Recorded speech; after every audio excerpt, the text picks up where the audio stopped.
Well, hello everyone, and welcome back to Red Dragon TV. It's an absolute pleasure.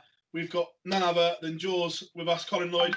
Colin, the match play is upon us. I know it's not going to be exactly the same, but it's still exciting. It's the match play, isn't it? Oh, of course it is, Phil. You know, it's the second biggest major out there, and I think we've seen from the last 5 days of the summer series, I should say. The players are up for it. They just want to compete against each other again. Did you watch all of the summer series? Most of it? A little bit? I was watching snippets of it as and when I can, Phil. You know, I've still got jobs to do. I've got fencing to paint. I've got lawns to cut, trimming, everything. Carol's moment, so I can't just relax and just enjoy myself, I'm afraid. The usual suspects: Michael Van Gogh and Peter Wright, the two, 1 and 2 in the order of merit. Not really a surprise. Not really. No, you know, they're both very professional about their game. Gerwin Price was throwing some good stuff. Gabriel Clemens, Jose de Sousa threw really well. Ryan Joyce, but like you say, the number 1 and number 2 in the world finished rightly so as the top 2. We're going to have a look to the Betfred World Matchplay, and we're going to have a look at our Red Dragon players. Only one place to start: the world champion Peter Wright. He's been handed a tough one, though, hasn't he? First round against Jose de Sousa, and this is probably one of the ones the seeds were going, I don't want him after what I've just seen. Well, that's it. But yeah, like I've just now said, you know, Peter's the ultimate pro. You know, Peter will be ready for that game. He knows that Jose's a very good player, and you know, how's Jose going to feel? He's playing the world champion, and you know, one of the best players in the world. But like you say, a very, very tough game. And the thing about it is, Phil, this is where it could play into the hands of someone like Jose de Sousa, because there's no crowd there, no noise, no nothing. It's just like playing how they've been the last 5 days. So it could go into his hands a little bit. But, you know, I think we've seen enough of Peter Wright to know that he's got the ammunition and the firepower to sort of like get past that game. But like you say, a very, very tough opener for the world champ. Were you surprised at Milton Keynes that we saw Peter? Obviously, he's wearing his glasses now because he's saying his eyesight is going rapidly, and when he gets a break, he is going to look to maybe get it lasered. But also, he started tinkering again with his darts. I don't think we're ever going to stop that. I think we don't ought to call him Snakebite anymore. I think we ought to call him the Tinker Man. Peter does what's beneficial for Peter, and you know, we all have our own opinions about that. If it works for him, it works for him, and it obviously worked for him because he won the one yesterday. He won the final one, and he's had a very solid 5 days.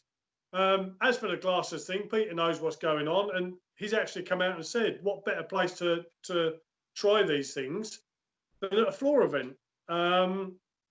Listen, it's working for him. It's working for him.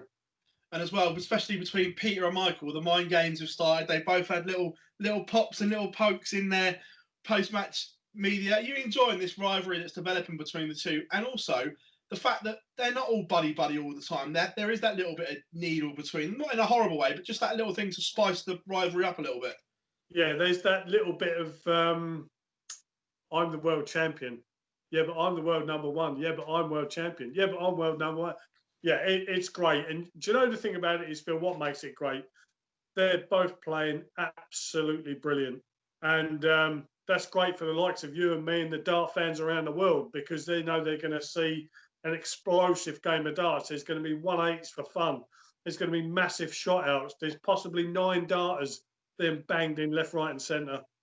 It's just great for the game. But yeah, I like to see that little bit of, like you say, there's that little bit of needle, but no nastiness. They're just sort of like winding each other up. But if that's what pushes them both along, that's what separates those two from the rest of the players. From Peter Wright, we'll move swiftly on. The world number 3 in the Iceman, Gerwin Price. Like you said earlier, we saw signs at the summer series. He threw some blockbuster averages, but at times he then just dipped. Is that just a little bit of consistency where he hasn't been playing, that he just needs to find that little bit of sharpness? Yeah, it's just that, like you say, you've answered it yourself. It's just finding that little bit of match sharpness, and you have that little lull. I mean, I don't know. Obviously, I wasn't there. I don't know. Was there a lot of rest periods in between? Did you have to wait so long for certain games? There's only so many times when you're ready, you're ready. You just want to get on that board and play. You don't want to keep, because you don't get lazy, but you just get a little bit distracted because you go up to the practice board and you're on the practice board. You want to keep everything smooth over, but you tend to start looking around what's going on and you're just sort of like throwing your dart sort of thing. You've got to try and stay in that zone. But listen, he's a back-to-back Grand Slam winner. He's a class act, he's Gerwyn Price. And if he's on his game, you've got to really do something to beat him because he knows how good he is. He knows how well he's playing. And that's why he's number 3 in the world. And there's many more majors in his pocket, I think, over the coming years. He's also got a tough first-round game. Danny Noppert had a very good Summit Series as well. And like we spoke earlier about De Souza, Noppert is probably played better on the floor than he has the TV. So again, this could play into Noppert's hand. So a very intriguing first-round game for the Iceman. It is, yeah. And the thing about it is, Gerwyn likes to just get on with it, whereas Danny seems to be sort of like cool, calm, and calculated. He sort of like takes his time, and he goes up and he sets himself, and then he gets going, you know. But like Gerwyn's up on the hockey and boom, boom, boom, you know. Yeah, tough opening game, but I can see Gerwyn getting through that game. You know, he's banging in big averages, he's scoring heavily, and he hits double top as good as like what James Wade did in his prime. You know, as soon as he leaves that top, so if he's got 1 dart in his hand or 3 darts in his hand, you think he's going to hit it. The next one for us, Johnny Clayton against Michael Smith. What we've seen in the Summer Series, obviously Michael Smith's the seed and will be bookies' favourite. But in terms of form, you'd arguably have Johnny Clayton as the favourite from what we saw in Milton Keynes over the 5 days. Johnny Clayton's come on leaps and bounds over the last 18 months. He's a proven floor player, and now he's getting to be, I'm not saying he's the finished article yet, but he's a proven TV player. He can play the big boys, you know, and he wants to be one of the big boys himself. And that's why we're talking about him, because he is a class act. He can bang in big averages, hit the big scores, and take out the big numbers. And yeah, it's a tough draw for Michael Smith. Michael Smith has been, I thought he was going to come in all guns a-blazing, but I know he looks great and he's done well to drop off a bit of weight and get a bit fitter and whatever, but he must, you can look back years ago, Phil, when Phil Taylor used to lose weight, you go, oh, yes, because he seemed to lose that little bit of something. I don't know what it was. Then he'd put on a little bit of weight again, and you'd go, oh, no, Phil, go on another diet, you know? He's got to get that all balanced and right. He's got to get it balanced and get it right. I'm not even going to call that one. I think that one could go a long, long way. That's going to be a very, very close game. No, I completely agree that I think it's very finely balanced, and I think it might come down to Johnny's dreaded canting, and I say that dreaded in brackets because against Michael Smith, he can't leave the 162s, the 165s that he's sometimes prone to, because that'll be the game changers, because Smith will take out and capitalise on those mistakes. In all fairness, Phil, in all fairness, as a top player, you should never be leaving them finishes. You know, when it comes to a dart play, your brain is like a calculator. You've thrown so many darts at that dartboard, and people say, I just had a little lapse. One thing you do, sometimes you have a little lapse, but not when it comes to leaving. If it's going to be a big number to leave, you shouldn't be leaving the 162s, the 163s. You should be pinging off to a 17 or a 19 or 25 and ball to leave a 164 or a 167, whatever, you know. They shouldn't be making them mistakes. And like you say, I think Johnny does need to sharpen up on that a little bit. But again, I think it's going to be where the reason I think this game is going to be quite explosive and really go a long way is there isn't a crowd. Yeah. It will be like a practice session, but worth a hell of a lot more.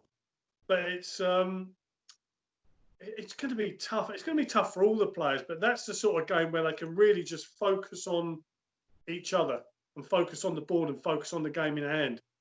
And that's one game I'm really looking forward to. Moving on, Jamie Hughes up next for us here at Red Dragon. And I'm not saying this disrespectfully, but if you could have handpicked one of the seeds, I'm sure Mensur Suljovic would have been one of the ones that the non-seeds would have liked to have picked. Is that a fair statement? Me personally, I wouldn't want to draw him, but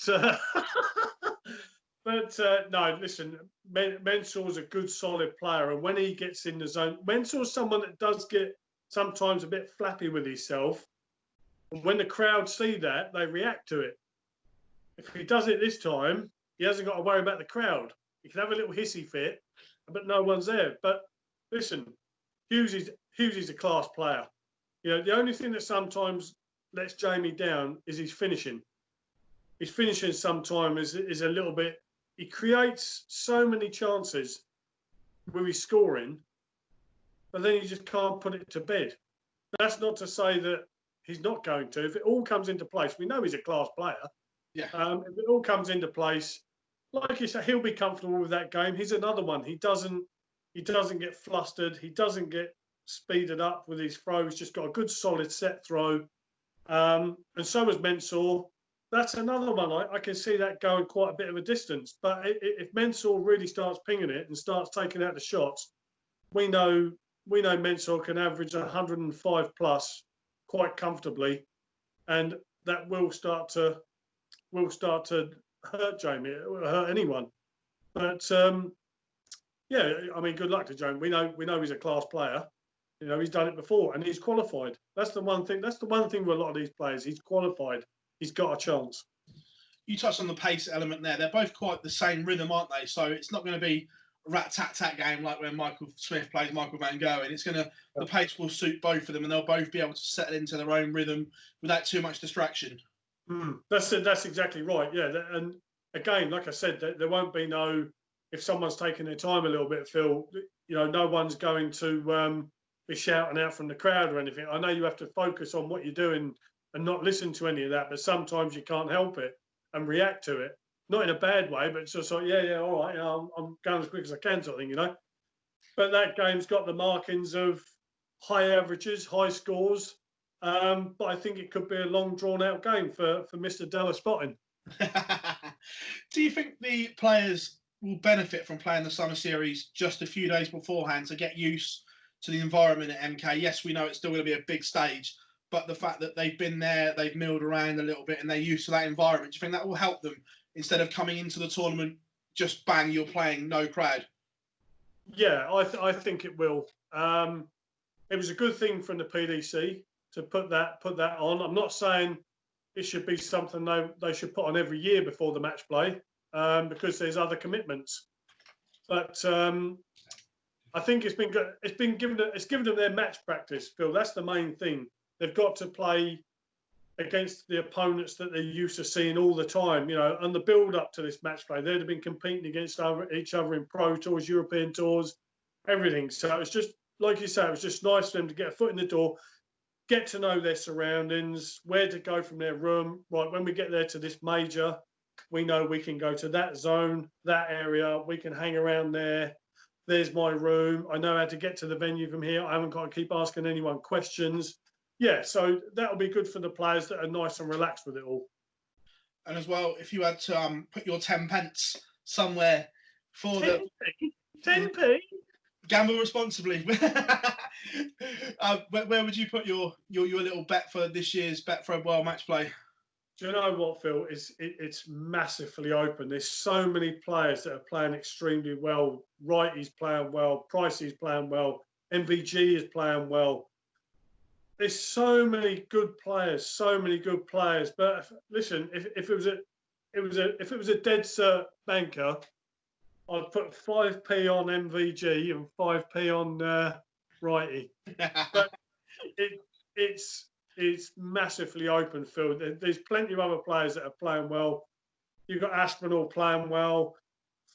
You know, there's so many. I'm not going to mention going to loads of names, but I think this is going to be a cracking tournament. I think it's going to be really good. And do you know what, Phil? At the end of it, right at the very end of it, you could be crowned the World Matchplay champion. Just before we wrap it up, how does it feel? Obviously, because I know you've got a special connection with this tournament. When you see it every year, do you still get the same butterflies and the same goosebumps, even though you're not playing it, just being involved, knowing that you've lifted that trophy at such a special tournament? I think what it is, Phil, is listen. It's the second biggest one. I'd have loved to have won the biggest one. I'd love to, I won the two. I won the match play and the Grand Prix. Um, it's the names that go with it, the names that are already on that trophy that have won it, and the names that have come after it. People, class players. Um, but I mean, just one little thing. I mean, last year I stood in the venue. I was doing my spotting duties, and Keith was in charge. He was in there, and I just walked in through the back venue. So he said hello to all you guys at the back in the media and whatever. And I just went out to the side of the stage. I tried to stay out of the way.